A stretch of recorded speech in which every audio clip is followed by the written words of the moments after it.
Hi everybody, thanks for joining. I am doing an experiment today, tomorrow and the next day, wanting to bring you all along. The experiment is simply based on the liquids that we drink and to see whether or not those affect the body quickly or whether they affect the body at all.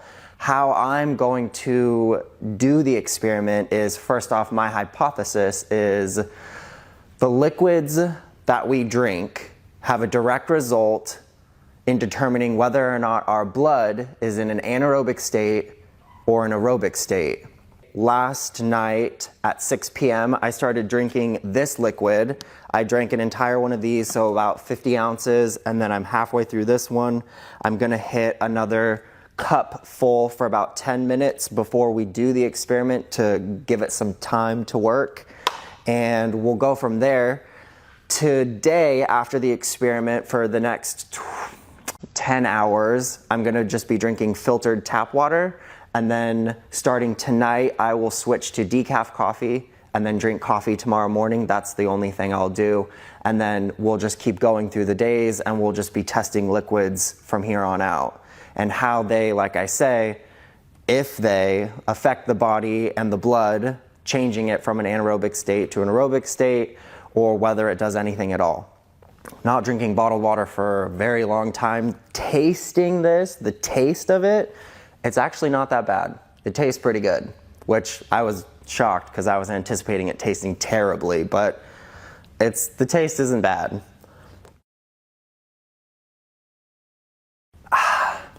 Okay, so we'll give it about 10 minutes. We'll meet y'all back and then we'll prick the finger, do the test, and we'll look at everything. Thanks, guys. All right, y'all, so it's been about 10 minutes, gosh, maybe 12 by this point, but let's go ahead and test now.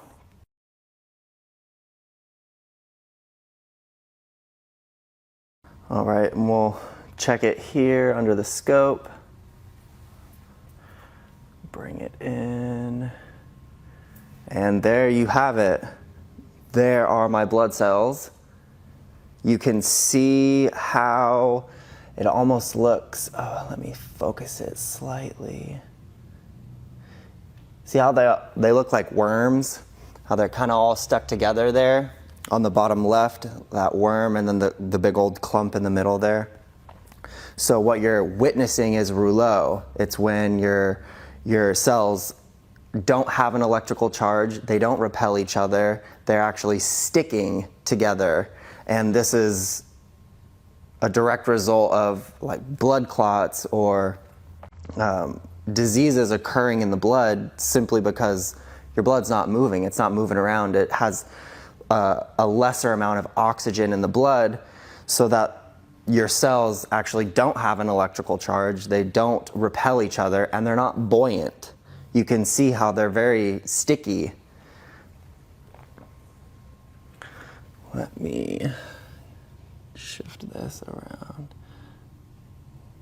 Yeah, so you can see here on the top right middle, each one of those little circles is a blood cell, but you notice they're all clumped together. So that's pretty fascinating. We are going to continue the experiment, like I say, through today, through tomorrow, through the next day. Welcome back to the experiment. We are at day 2 of coffee. Today is coffee, starting from yesterday at 6 p.m. all the way till this morning for you all watching. So I'm going to drink this coffee for you. Oh, cheers. Oh, I'm so glad it's not piping hot. Oh, there we go. Done. All right, well, give us about 10 minutes and then we'll come back and prick the finger, look it under the microscope, and see how my blood is responding. All right, y'all, welcome back. We are past the 10 minutes, so we're ready to test the blood now. Let me get my slate ready and my mini slide. All right, here goes. Ah, so much better than yesterday. All right, so there it is. under the microscope, you can see, oh wow, there we are. See it slowly moving. Up there on the very top right, that long, almost snake-like connection there. Dang, all those blood cells. So you can notice the blood cells are circular and designed to repel each other, and when they're repelling each other, that means that there's oxygen in the blood, that they have their electrical charge, so that they're able to be rushing and moving and repelling each other. But as of right now, here, let's even try and bring it in closer.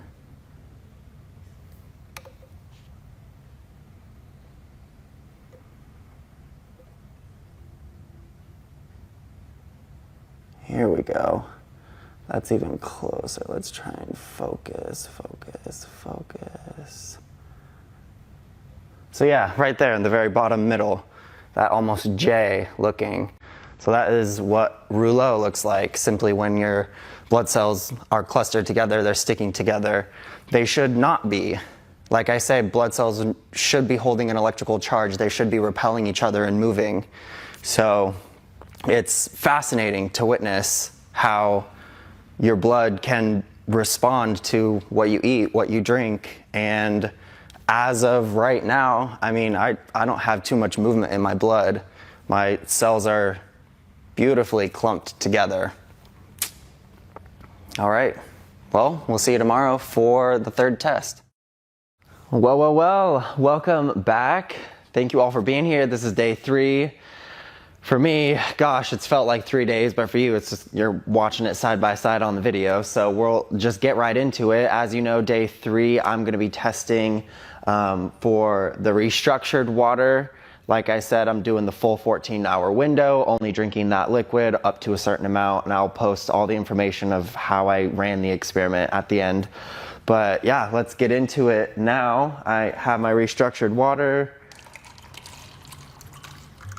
Pour my 10 ounces. Cheers. Perfect.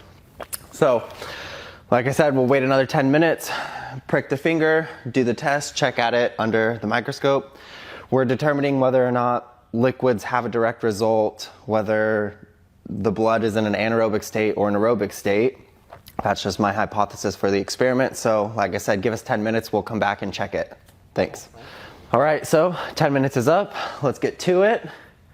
Have my lance, my lovely trusty lance. All right.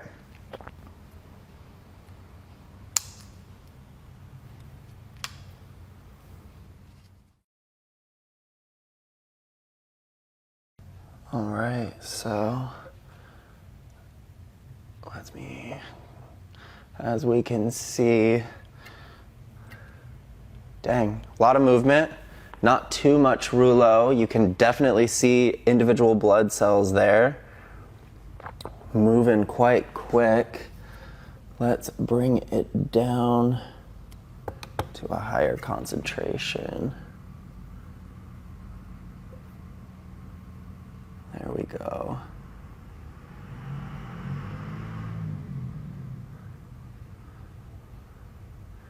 Yeah, so you can clearly see the discs. That indentation in the middle. Still slight rouleaus there up on the top, but a lot of movement. You can tell that they are all very heavily circular and they're buoyant and slippery. It appears that they do have their electrical charge. They are, yeah, there's a lot of movement in there. That's really fascinating. So, I mean, clearly here in the middle, those cells are more clustered together than the ones free floating here. I can even back out to the other. Come back to it.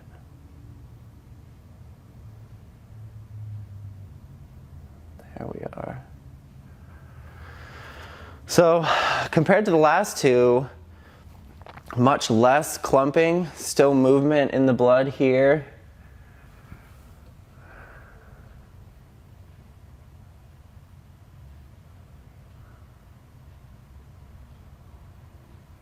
Yeah, fascinating. Cheers. Well, thanks for coming along with the experiment for us. We'll do a quick little wrap up at the end here, but yeah, thanks for coming along. To wrap up, doing the 3 days, the first day, as you all know, was the Essentia. Not too much movement on those cells, good amount of rouleau, good amount of clumping together. And then going on to day 2, the coffee, really slow, really clumpy, not really a lot of movement there. The differentiation between the Essentia and the restructured water here, what I want to kind of make a difference is Essentia is simply bottled alkaline water, which is made alkaline by adding a chemical to it. Now that chemical is just baking soda. However, as you saw in the video, it's not bringing energy to the cells. It's not moving the cells around. The cells, like you saw, were still clumped together. So the differentiation between restructured water is that there's genuine energy been added back to the water through the platinum and the titanium plates inside the units. So this water we call alkalized. There's been genuine energy added. That's why it can break the blood-brain barrier. It can drive right into the intestines and hydrate you at a cellular level simply because the water has been restructured. The clusters of water that cluster together have been broken apart, energized, and separated, resulting in water that is alkaline, not based on a chemical process, but based on a molecular change. So I'm not here to tell you what to drink or what you should drink, but if you would like your blood to be in a more aerobic state than an anaerobic state, I mean, you saw the tests, so you decide for yourself. We are obviously here at the beautiful Kangen Water Store in Vancouver on the corner of 162nd and 4th Plain. If you would like to come and try this water and even do a blood test, we would happily do that with you. And even if you've never tried Kangen water before, I would love to do a blood test before you try it. Maybe 10 minutes before, and mimic my test and see how it goes for you. Thanks for coming along. It was an awesome experiment. I am proud to be here sharing with y'all what this water can do and has done for me. Thank you.